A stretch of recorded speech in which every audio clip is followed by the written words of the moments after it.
오늘 하나님께서 주신 말씀 사도행전 2장 37절에서 41절까지 말씀입니다. 사도행전 2장 37절에서 41절까지 말씀 제가 읽어드리도록 하겠습니다.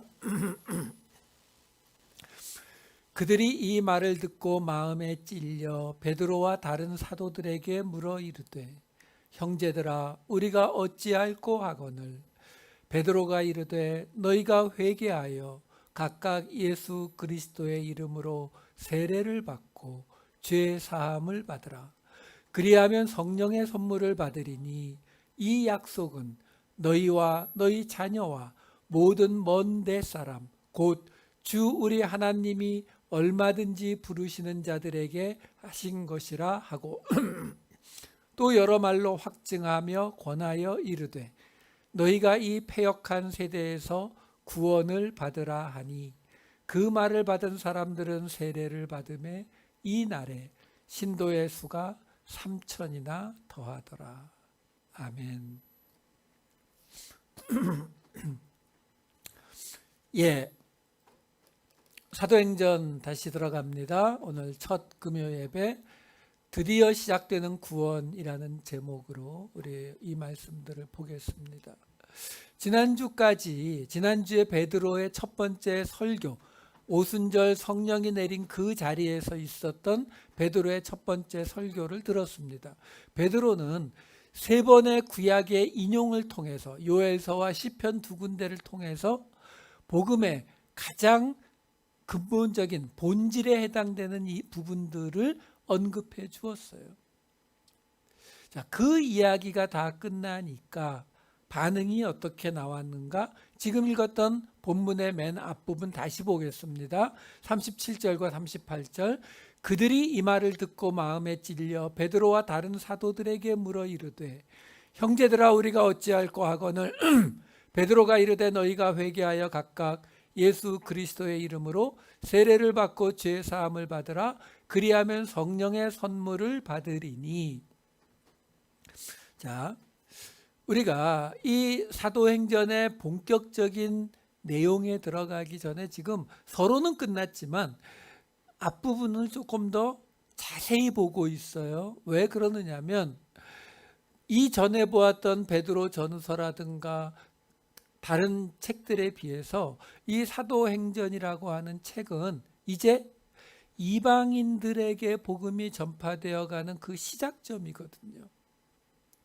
다시 말해서 이제 이 말씀을 듣는 사람들이 유대인에서부터 유대교를 잘 아는 사람, 그 다음에 이방인으로 옮겨가는 이 과정을 보여주는데 그 과정 속에서 우리는 그 내용뿐만이 아니라 성경을 보는 방식, 해석하는 방식도 또한 우리가 배워가야 이 다음에 들어갈 로마서 같은 바울 서신을 우리가 제대로 볼 수 있는 기초가 닦이기 때문에 그렇습니다.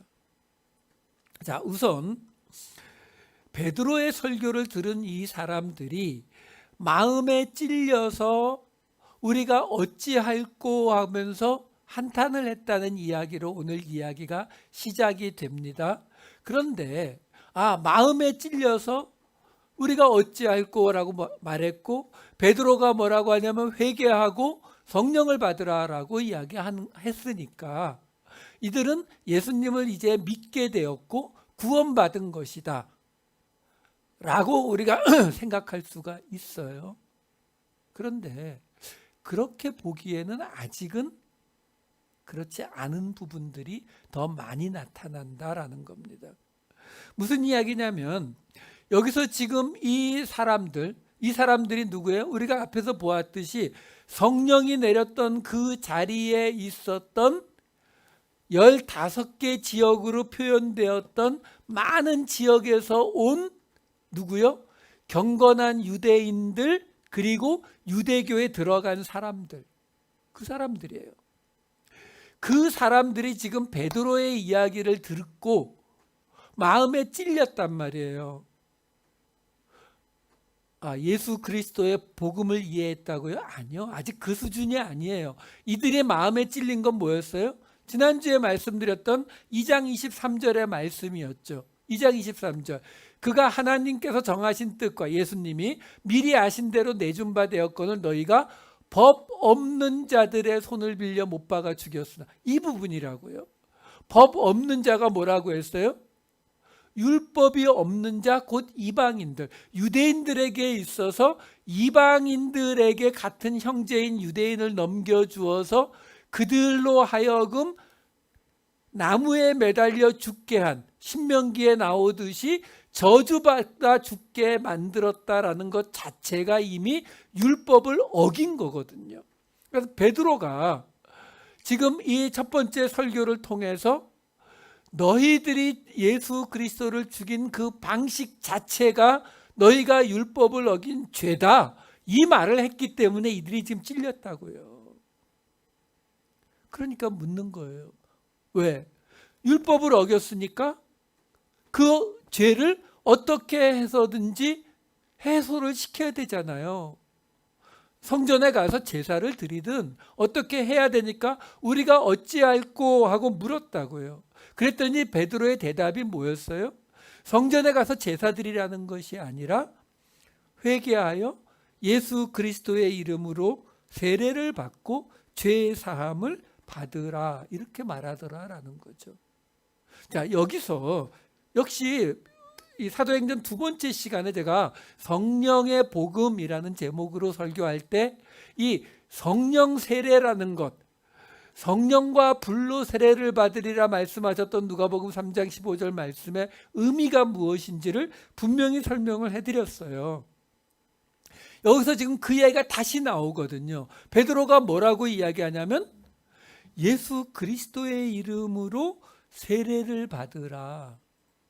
그러니까 지금 여기 말하는 예수 그리스도의 이름으로 세례를 받으라라는 말이 성령 세례를 받으라라는 말과 같은 말인 거잖아요. 그렇죠?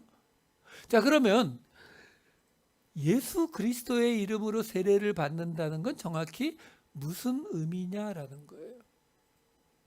왜 우리가 이걸 따지게 되냐면, 여러분, 구약 성경에 나오는 히브리어 성경을 이 신약에서 헬라어로 옮기면서 생겨나는 해석의 차이점이 은근히 많이 있어요. 왜? 문화가 다르고 시대가 다르니까. 근데 우리는 거기서 끝나는 것이 아니라 그 헬라어 성경을 중국어 성경으로 또는 영어 성경으로 옮긴 것을 우리는 또 한국말로 옮겼거든요.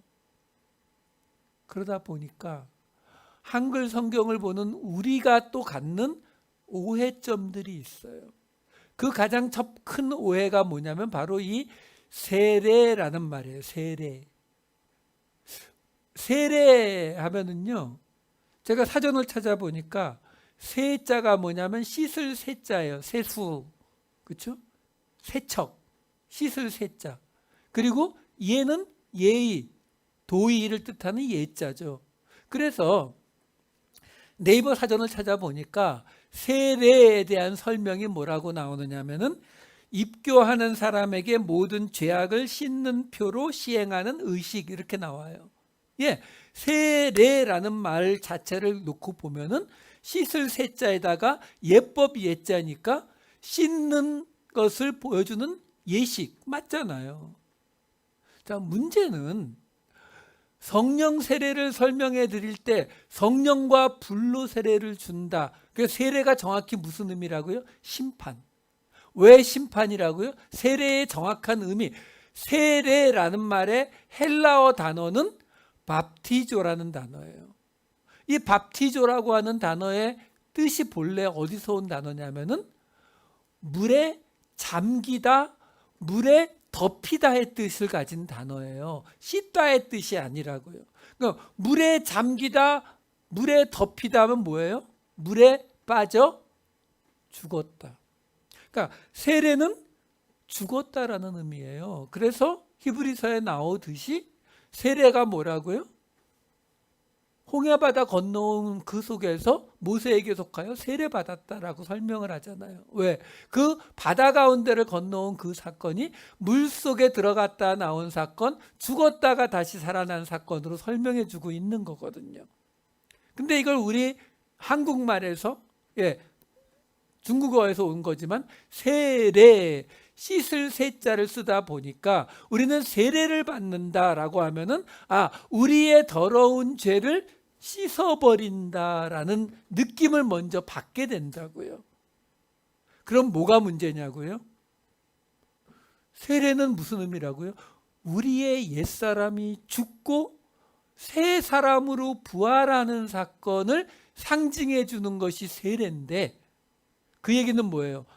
옛사람이 죽었으니까 우리의 옛날의 모든 것들이 없어지고 그리스도로 거듭난 삶의 모습이 나와야 되는데, 우리는 그렇게 받아들이는 것이 아니라 세례 받았으니까 나한테 있는 좀 더러운 부분을 이렇게 깨끗하게 이렇게 씻어서, 그럼 어떻게 돼요? 나라고 하는 존재는 그냥 있는 거예요. 나한테 있는 더러운 부분만 깨끗하게 없앤다. 우린 이렇게 받아들인다고요. 근데 세례는 그 뜻이 아니라고요. 여기서 베드로가 지금 우리가 어찌할 거라고 묻는 이 유대인들, 그리고 유대교에 들어온 이 사람들에게 회개하고 예수 그리스도의 이름으로 세례를 받으라라고 나오거든요. 이 말을 더러운 죄를 씻김을 받는다는 개념으로는 우리가 이해할 수가 없는 게 뭐냐면, 바로 예수 그리스도의 이름으로, 오노마, 이름으로 세례를 받는다는 거예요. 지금 성경에 나오는 세례는 두 가지밖에 나오지 않아요. 어떤 거요? 세례 요한의 세례와 예수의 세례. 근데 세례 요한의 세례는 성경에 보면은 요한의 세례 또는 회개의 세례라고는 이야기하지만 요한의 이름의 세례라고 이야기하지 않아요. 오직 예수 그리스도로 인한 세례를 예수의 이름으로 받는 세례라고 표현을 합니다. 왜 그러느냐라는 거예요. 브랜드가 틀려요. 세례 요한이 주는 세례는 그냥 요한의 세례, 회개의 세례인데 예수님이 주시지 않잖아요. 세례를 주기 시작한 거는 예수님의 제자들이거든요. 그 예수님의 제자들이 주는 세례를 예수의 이름의 세례라고 설명하는 이유가 뭐냐라는 거예요. 이 의미를 정확히 우리가 설명하려면 아까 말씀드린 세례라는 것이 옛사람이 죽는 의미다, 거기서 다시 살아나는 것을 의미하는 것이다라는 이 뜻이 없으면 예수 이름의 세례가 안 된다고요. 왜? 그 다음에 무슨 이야기로 이어져요? 예수의 이름으로 세례를 받고 죄사함을 받으라, 이렇게 나오잖아요. 자, 이게 무슨 말이냐면, 쉽게 말하면 이거예요. 세례 요한이 세례를 줄 때에도 세례 요한이 뭐라고 이야기합니까? 회개하고 세례를 받으라, 죄사함을 받으라라고 이야기를 하거든요. 자, 그런데 세례 요한에게 세례를 받았어요? 유대인들이 가서 받았죠. 그러면 유대인들이 세례 요한에게 가서 받은 그 세례의 개념은 어떤 개념이에요? 내가 지은 죄를 이 세례를 받음으로 죄사함을 받았다라는 개념이란 말이에요. 자, 그런데 요단강에 가서 세례 요한을 만나서 세례를 받고 집에 돌아왔는데, 집에 돌아오자마자 이 와이프가 속을 박박 긁어서 한바탕 싸웠어요. 또 죄를 졌네요. 그럼 어떻게 해야 돼요? 뭐 어떻게 해요? 또 가야죠. 그러니까 세례 요한의 세례는 성전에 가서 죄사함의 속죄제를 드리는 것과 전혀 다르지 않아요. 왜? 둘 다 나는 그대로 있고 나에게서 내가 지은 죄를 없애기 위한 목적이거든요. 근데 예수님의 세례는요. 예수님의 세례를 받았어요. 그런데 여러분들도 마찬가지잖아요. 여러분들이 지난 일주일 동안에 하나님 앞에 죄를 지었다. 저한테 전화해가지고 목사님 제가 이번 주 중에 죄를 지어서 이번 주일날 예배 때 세례를 다시 받아야겠습니다 라고 말하시는 분이 아무도 없어요. 왜요? 우리는 히브리서가 말하듯이 한 번에 우리의 죄가 영원히 없어졌다라는 것, 사함을 받았다는 걸 믿잖아요. 그렇죠? 자, 그러려면 문제가 생겨요. 여러분, 죄를 지을 때마다 가서 회개하고 죄를 지을 때마다 가서 속죄하는 거에는 아무 문제가 없다니까요. 모든 종교라고 되어 있는 모든 형태는 그 길을 다 마련해 줘요. 가서 구슬하든 나름대로의 어떤 예배 스타일을 들이든 그런 일들을 통해서 저쪽 티벳인가 거기에서는 이 말씀이 적혀 있는 통을 빙빙빙빙 돌리면 그 죄가 사해진다고 믿더라고요. 어떤 형태든지 그 길을 마련해 준다니까요. 근데 가장 터무니없는 방식, 왜 터무니없다고 말씀드리냐면 장사가 안 되는 방식이 뭐냐면 한 번으로 다 된다는 거예요. 그러면 당연히 사람들이 못 믿죠. 내가 잘못한 것을 위해서 하다못해 가서 헌금이라도 드리면은 깨끗해진다라면은 믿어지는데 그게 아니라 그냥 한 번 믿으면 그냥 다 됐다. 그거 어떻게 믿어요? 그럼 당연히 사람들의 질문이 말이 안 되는데요? 어떻게 한 번으로 되는데요? 그럼 뭐라고 대답해야 돼요? 예수의 이름이. 그렇죠? 그래서 이름이 들어가는 거예요. 그 권세를 설명해 주는 거라고요. 그래서 세례라고 하는 것은 죽었다가 다시 살아나는 그 두 번 할 필요가 없는 거예요. 지금 사도 베드로가 그 이야기를 해주고 있는 거예요. 우리가 어찌할꼬? 예수의 이름으로 세례를 받아서 죄사함을 받으라. 원어를 보면은 받으라라는 단어는 없고 그냥 전치사 에이스가 들어가 있어서 영어의 for라고 생각하시면 돼요. 그러니까 쉽게 말하면 죄사함을 위해 예수의 이름으로 세례를 받으라. 이렇게 되는 문장이거든요. 그러니까 지금 분명히 하고 넘어가자고요. 우리가 받은 구원이라고 하는 것은 한번 하나님이신 예수 그리스도의 이름으로 보증이 되어 있는 구원이에요. 근데 거기에 죄 사함은 그냥 따라오는 거예요. 다시 말해서 예수 그리스도의 이름으로 세례를 받고 죄 사함이 올 수도 있고 안 올 수도 있는 게 아니라 예수 그리스도의 이름으로 세례를 받는다는 그 자체가 의미하는 것이 뭐냐면 나의 옛사람이 죽고 하나님이신 예수 그리스도의 권세로 다시 살아난 거듭난 존재가 되었다. 이게 바로 예수 그리스도의 이름으로 세례를 받는 것이기 때문에 죄 사함은 당연히 따라오는 일이다라는 것이 지금 이 베드로의 첫 번째 설명이에요. 자, 그러면서 그 이야기의 뒷부분에 어떤 말이 붙어 있었냐면 그리하면 이 2장 38절 다시 한번 보여주세요. 회개하여 각각 예수 그리스도의 이름으로 세례를 받고 죄사함을 받으라. 그리하면 성령의 선물을 받으리니. 이 부분도 이미 설명을 다 드린 부분인데 지금 이 번역이 잘못돼서 제가 다시 설명을 드리는 거예요. 첫 번째, 그리하면이라는 말이 붙어 있어서 성령의 선물을 받으리니라는 말이 마치 어떻게 되어 있냐면 예수의 이름으로 세례를 받으면 성령의 선물이 따라온다, 이렇게 우리가 해석이 되어 버려요. 그렇지 않아요. 좀 어렵게 설명해 드리면 그리하면으로 번역이 된 헬라어 단어는 카이라는 단어인데 이거는 영어의 and에 해당돼요. 문법적으로 이게 등위 접속사예요. 그러니까 and, but 이런 이 접속사가 들어가면 이쪽과 이쪽이 동등한, 문법적으로 동등한 입장인 거예요.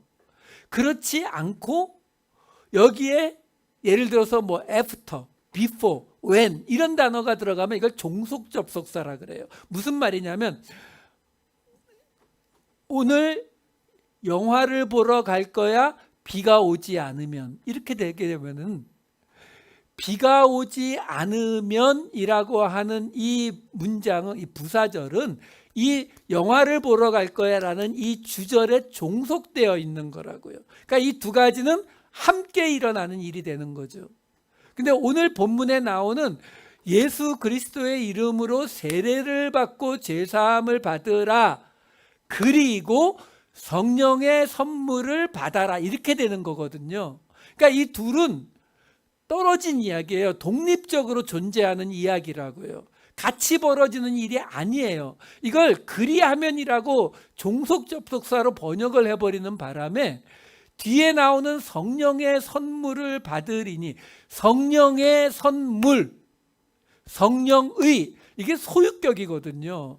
그러니까 다르게 해석할 여지가 없어요. 그냥 성령의 선물. 그래서 고린도전서에 나오는 성령의 은사, 같은 이야기거든요. 근데 이게 한글 성경에 보면 대부분 뭐라고 설명을 하냐면 성령을 선물로 받으리니, 이렇게 번역해 놓은 성경이 많아요.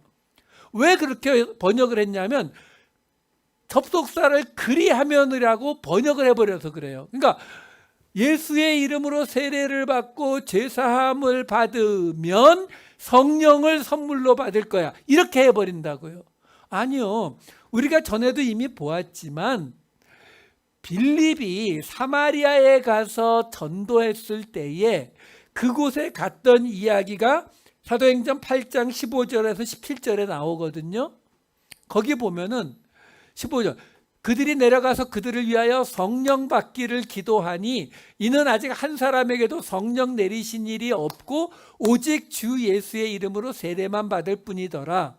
이에 두 사도가 그들에게 안수하며 성령을 받는지라.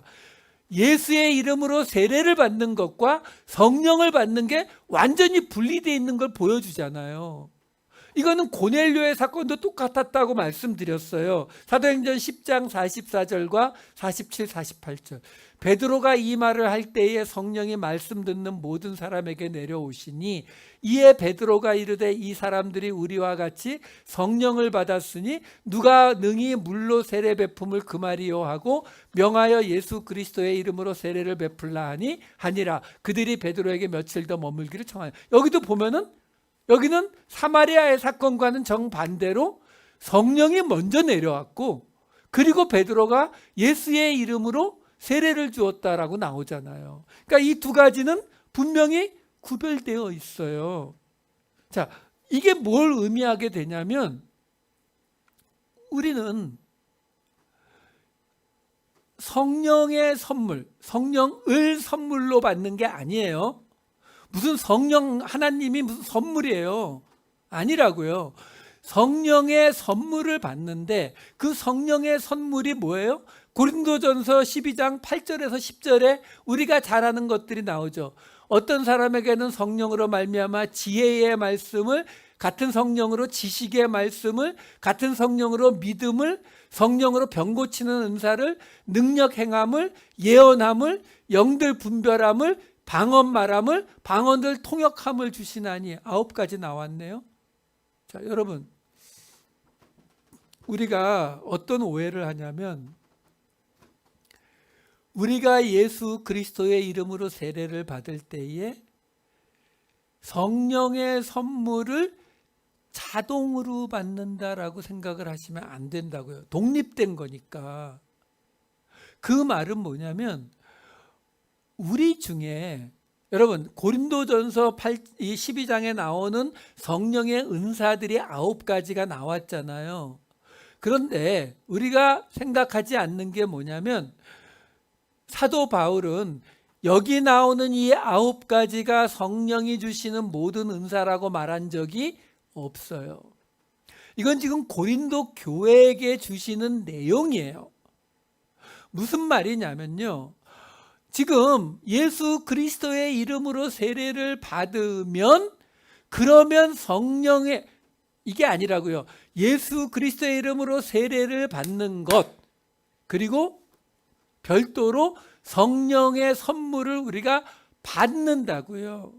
근데 그 성령의 선물 중에서 교회에 관련된 일들이 지금 고린도전서의 사도 바울이 언급해 주고 있는 거예요.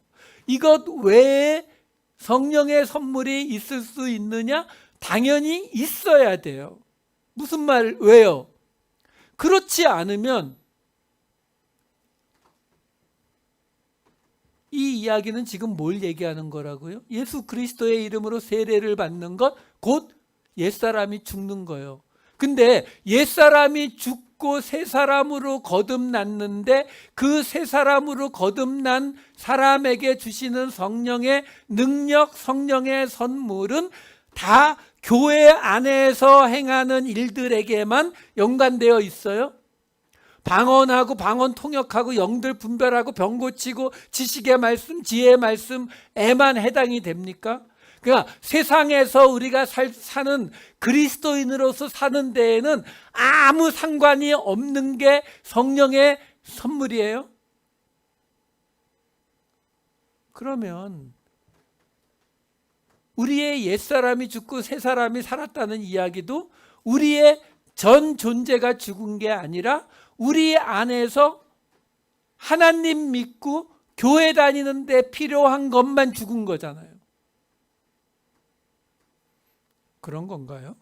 그래서 우리가 예수 믿는다고 하면서도 세상 속에서는 세상 사람들하고 하나도 다르지 않게 살아갈 수 있는 건가요? 아니잖아요. 우리가 그렇게 못 살아내고 있는 것이지, 우리의 옛사람이 죽고 새 사람이 되었다라는 말은 우리의 삶 전체가 바뀌는 거거든요. 근데 그 전체가 바뀌는 그 힘이, 그 능력이 어디에서 와요? 성령이 주신다고 했잖아요. 그러니까 성령은 우리의 전 존재를 바꾸는 것이지 어떤 은사 한 가지, 두 가지 바꾸고 안 바꾸로 결정나는 이야기가 아니다라는 거예요. 그래서 여러분, 어떤 분들이 물으실 때 많아요. 어떤 사람들은 예수 처음 믿자마자 방언하는 능력도 받고, 어떤 사람은 예언하기도 하고, 어떤 사람은 병 고친다고도 하고. 그럼 저 그러거든요. 저도 그런 거 못하는데요. 이러면은, 그래도 목사님은 말씀 전하시잖아요. 그러면 전 그렇게 대답해요. 신학교 가세요. 여러분, 그게 전부가 아니라니까요. 예수 그리스도의 이름으로 세례를 받으면 뭐예요? 구원을 받죠. 죄사함을 받잖아요. 구원을 받는 거고요. 하나님이 우리 각자에게 맞게 성령의 은사들을 주세요. 근데 그 성령의 은사가 다 교회 안에만 적용되는 게 아니라 우리의 삶 속에 적용되는 은사들도 주신다고요. 그 어떤 사람들은 이 세상 속에서 비즈니스를 잘 하시는 분도 있고, 이 세상 속에서 사람들하고 인간관계를 잘 하시는 분들도 있고, 이 세상 속에서 가난하고 힘든 사람들을 돕는 사람들도 있고, 어떤 모습으로든지 나타날 수 있어요. 그래야 성령으로 우리가 거듭났다라는 이 말이 해당이 되는 이야기가 되는 거죠. 여러분, 하나님이 우리를 부르신 것은 이 땅에서도 하나님의 백성으로 살라는 것이지 교회 안에서만 그렇게 살라는 말이 아니다라는 거예요. 그래서 제가 이 성령의 선물을 받으라라는 구절을 다시 한번 설명을 해드린 겁니다. 자, 그리고 나서 이어지는 2장 39절로 넘어갈게요. 이 약속은 너희와 너희 자녀와 모든 먼 데 사람 곧 주 우리 하나님이 얼마든지 부르시는 자들에게 하신 것이라 하고, 이 약속은 이렇게 나와요. 이 약속이 뭐예요? 예수 그리스도를 통해서 예수 그리스도의 이름으로 세례를 받으면 죄사함을 받는다는 거예요. 약간 여러분, 이게 지금 듣고 있는 사람들이 유대인들이에요. 예루살렘에서 지금 오순절날 모였을 때 그 유대인들 앞에서 지금 하고 있는 이야기라고요. 그들에게 있어서 약속은 어떤 약속이에요? 아브라함의 자손들을 하나님이 당신의 백성으로 구원하신다는 약속이에요. 그 약속을 지금 베드로가 설명해 주고 있는 거예요. 근데 너희들이 지금 아브라함의 자손으로 그 구원의 약속을 가지고 있는데, 그 약속이 너희와 너희 자녀와 모든 먼데 사람들, 여기서 모든 먼데 사람들, 이방인들이요? 아니요, 아직 이방인 아니에요. 이방인은 저기 고넬료 이야기 갔을 때 나오는 거예요. 이 사도행전에서 제가 계속 말씀드리지만 여러분들이 배우셔야 되는 것 중에 하나가, 지금 이 사도행전 안에는 전처럼 마태복음은 유대인들 대상, 누가복음은 유대교를 아는 이방인들 대상, 이렇게 딱 그 독자가 정해진 것이 아니라 이 사도행전을 따라가면서 독자가 바뀐다고요. 그 시점을 정확히 캐치하셔서 이 구절들을 우리가 해석을 해줘야 되는 거예요. 그러니까 여기서 지금 베드로가 말하는 게 무슨 말이냐면, 한마디로 너희가 가진 그 구원의 약속이 있지 않느냐, 아브라함의 자손을 구원하시겠다는 그 약속이 누구에게 준 거냐? 너희와 너희 자녀에게 주신 약속 아니냐. 근데 구약에 따르면 그 약속의 땅을 떠나서 먼 곳, 다른 곳에 가서 사는 사람들은 어떻게 돼요? 안 되죠. 그건 안 되는 거예요. 왜 안 돼요? 아니, 죄 사함을 받으려면 어디 가야 된다고요? 예루살렘 성전이요. 그런데 저기 알렉산드리아 뭐 이런 데 흩어져 살면서 예루살렘 성전을 어떻게 죄를 지었을 때 가냐고요. 못 간다니까요. 그러니까 그 당시에는 멀리 떨어져 가서 살게 되면은 인정받지 못했어요. 여러분, 사마리아 사람들이 왜 유다 사람들에게 인정받지 못했어요? 아수르가 지배하게 되면서 피가 섞인 탓도 있지만 성경을 보면 사마리아 사람들은 결국 여로보암이 만들어 놓은 산당에 가서 성전 대신 제사를 드렸거든요. 그때부터 어긋난 거거든요. 마찬가지예요. 여기에서 지금 사도 베드로가 왜 너희와 너희 자녀와 모든 먼데 사람이라고 이야기해요? 그 자리에 지금 먼 데에서 온 유대인들이 와 있었잖아요. 그러니까 그 사람들에게 이야기하는 거예요. 유대인들, 그리고 유대인들의 자녀들이 구원받는 건 당연하죠. 약속 안에 있으니까. 그리고 모든 먼 데에서 살고 있는 유대인들까지 다 구원받는 그 약속이라고 이야기하는 거예요. 그 약속을 지금 하나님이 아브라함에게 주신 그 약속을 지금 예수 그리스도가 대신 주고 있다. 왜? 아브라함에게 주신 약속이 뭐예요? 구원받는 약속. 구원받는 약속이 뭐예요? 죄 사함의 약속이잖아요. 이렇게 하면 너희 죄가 사함을 받고 너희가 구원을 받는다. 이거잖아요. 그 이야기를 지금 베드로가 한 거잖아요. 예수 그리스도의 이름으로 세례를 받고 죄 사함을 받으라. 그 약속은 구약과 똑같이 너와 너희 자녀와 먼데 떨어져 있는 유대인들까지 다 포함된 거다.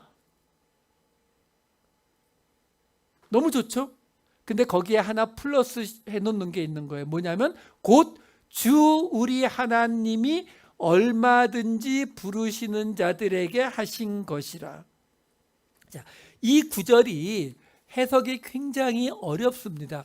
여기에 나오는 하나님이 얼마든지 부르시는 자, 얼마든지 부르시는 자, 요거에 해당되는 헬라어 단어가 세 단어인데 그냥 복잡한 설명 다 제하고 하나만 알려드릴게요. 여기에 나오는 동사와 여기 나오는 불변사 아니라는 단어가 있는데 이 두 단어가 우리에게 알려주는 게 뭐냐면 가정법이라는 거예요. 영어로 말하면 if. 그러니까 이 가정법을 넣어서 이 구절을 해석하는 게 정확한 해석이 돼요. 그러니까 제가 지금 화면에 보여드릴게요. 제가 다시 해석한 게 아래에 있는 거예요. 하나님이 얼마든지 부르시는 자들이라는 본문을 제가 가정법을 넣어서 해석을 해드린 거예요. 만약에 하나님이 부르신다면 누구든지 얼마든지 부르시는 만큼 이렇게 돼요. 그러니까 지금 사도 베드로가 요 말하는 방식을 잘 보셔야 돼요. 무슨 말이냐면 사도 베드로가 지금 모여있는 그 유대인들 앞에서 그 유대인들은 먼 데서 온 사람들도 있었단 말이에요. 그들에게 무슨 이야기를 했어요? 예수 그리스도의 이름으로 세례를 받고 죄사함을 받으라, 구원을 받으라 라고 이야기한 거예요. 그러면서 그 구원의 약속이 너희 유대인들과 너희 자녀들 그리고 당신들 구경하고 있는 먼 데서 온 당신들까지도 다 주시는 약속이다. 그런데 그러면 구약과 똑같네요. 아브라함의 자손은 다 그 약속을 받는 거예요. 그래서 붙여놓는 거예요. 그런데 만약에 하나님이 당신들을 부르신다면 누구든지 얼마든지 하나님이 부르시는 만큼 너희들에게도 그 약속이 가는 것이다. 이걸 붙여놓는 거예요. 그러니까 이 문법적으로 가정법 중에서 헬라어는 어느 만큼의 가능성이 있는, 가능성이 별로 없는 가정법이냐, 중간이냐, 맞냐 이렇게 이걸 따지는데 여기에 중간에 들어가는 안이라는 단어, 이안이라고 하는 이 단어가 들어가 있기 때문에 가능성이 아주 높다라는 뉘앙스를 갖고 있어요. 그러니까 유대인들을 달래면서도 분명히 이야기하는 거예요. 분명히 한 부분을 남겨놓는 거죠. 뭐요? 너희들이 유대인이라고 해서 모두가 다 자동으로 구원받는 건 아니라 만약에 하나님이 너희 중 아마도 대부분을 부르실 것이지만 하나님이 부르시기만 한다면 누구든지 부르시는 만큼 다 이 예수 그리스도의 새로운 약속, 새로운 구원의 길로 들어가게 될 것이다 라고 설명해 주고 있는 거예요. 여러분, 우리가 이 부분을 좀 생각해 보자고요. 지금 사도 베드로가 유대인들에게 이걸 설명하고 있는 거지만 우리가 이 말씀을 보는 것은 이 말씀이 우리에게도 적용된다고 보는 거잖아요. 왜 제가 이 말씀을 드리냐면 이게 우리가 이 구원의 문제를 이야기할 때에 사실요, 이게 굉장히 말하기가 힘든 부분이 뭐냐면 구원의 문제는 철저하게 하나님의 주권이에요. 그러니까 우리가 어떤 상황을 보고서 저 사람은 구원을 받았어, 저 사람은 구원받지 못했어 라고 말할 수가 없다고요. 성경에도 보면 우리가 알다시피 십자가 위에서 말 한마디로 구원을 받는 십자가의 강도가 있었는가 하면 자기 땅을 다 팔아서 교회에 바치는데 일부를 남겨놓았다고 해서 죽임을 당하는 아나니아와 삽비라 같은 사람도 있거든요. 그렇기 때문에 우리가 어떤 상황을 놓고 그것이 구원을 받는다 못 받는다라고 말할 수는 없지만 분명히 우리가 하나 알 수 있는 것은 기독교 역사가 계속 거듭되면서 현대로 오면 올수록 이 구원, 죄 사함이라고 하는 개념이 굉장히 너무 쉬워졌다라는 것만은 분명하다라는 거예요. 여러분 생각해 보세요. 지금 이 자리에 모여 있었던 이쪽에 있는 사람들은 그 120명은 성령을 받은 사람들이잖아요. 그렇죠? 근데 그 사람들이 아직 예수 그리스도의 이름으로 세례받았단 말은 없었지만 성령을 받고 방언을 했던 사람들이잖아요. 그리고 지금 그 자리에 같이 있었던 먼 데서 왔던 많은 사람들이 있었잖아요. 그들이 뒤에 보면 세례받아요. 그럼에도 불구하고 베드로가 가정법을 써가면서 여지를 남겨요. 결코 하나님의 구원은 그냥 주어지는 것은 아니다라는 거예요.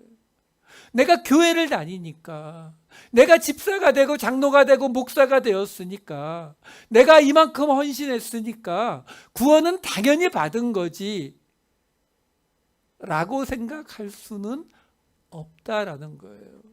사도 바울이 이런 이야기 하잖아요. 빌립보서 2장 12절 뭐라고 나와요? 맨 뒤에 나오잖아요. 두렵고 떨림으로 너희 구원을 이루라. 여러분, 이 말씀 굉장히 이상하다는 거 아시잖아요. 구원을 우리가 만들어 갑니까? 구원을 우리가 이루어요? 우리가 두려워하든 떨리든 안 떨리든 상관없이 구원은 주어지는 거예요.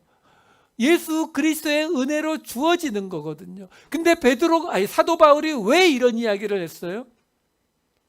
그럼에도 불구하고 그 구원이 마치 우리에게 주어지지 않을 것처럼 두려워하고 떨고 있으라는 거예요. 왜? 그러지 않으면 우리는 교만의 자리로 가니까. 오늘 사도 베드로도 지금 여기가 어떤 자리라고요? 오늘 설교 제목이 드디어 시작되는 구원의 딱 첫 발자국이 벌어지는 자리거든요. 거기에서도 뭐라고 이야기하는 거예요? 그렇다고 해서 지금 너희들, 너와 너희의 자녀와 먼 데에서 온 너희들에게 이 예수 그리스도의 이름으로 세례를 받고 죄사함을 받는 이 구원이 임할 것이지만 결코 모두에게 공짜로 임하는 것은 아니다라는 거죠. 여러분, 구원이라고 하는 말을 조금 더 조심스럽게, 조금 더 두려운 마음으로 대할 필요가 있다라는 것입니다.